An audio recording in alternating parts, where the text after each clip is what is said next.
Mga ka-JPC Vlogs, dadalhin ko naman kayo dito sa Baliwag City, ang isa sa mga binabalik-balikan at napakasarap na mapagkain dito sa Padrino Food Hub. Halika't pasukin natin at tikman ang masarap na pagkain dito sa Padrino's Food Hub. Let's go!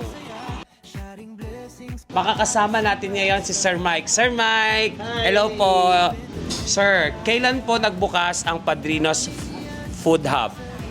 Ang Padrino's Food Hub, nag-start lang siya nitong February. First of all, yung affordability ng pagkain kasi. Saka, alam mo, ito yung, hindi siya ganun kamahalan, pero yung food quality niya, yung variety, kita mo, may chicken, may pork, may beef, pero affordable.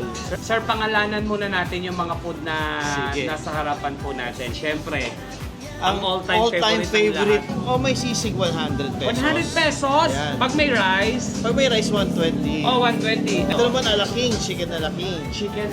Oh, ang Bango, bango. di ba? Grabe. 100 pesos Tapos siya. ito yung parang tinitignan ko. Ayan pa yung kakaiba paborito din yan ng mga bumibili, yung pineapple fried rice. Parang ang dinig ko po, ito talaga yung best seller dito. Yes. Ito ang pork tonkatsu. Wow! Sir, anong oras naman po nagbubukas ang store ng Padrino's Food Hub? So ang Padrino's Food Hub ay open from 7 a.m. to 9 p.m. Kung mensahe nyo sa mga tumatangkilik po sa inyo at sumusuporta po dito sa Padrino's Food Hub. Yan. Okay, maraming salamat sa mga suki at mga magiging suki ng Padrino's Food Hub. At isa lang mapapromise namin, pero nabanggit ko kanina, yung consistency ng pagkain, yung quality, affordability, syempre yung fast service. Yan. Saka hindi kayo magsisisi talaga, babalik-balikan nyo lalo na to.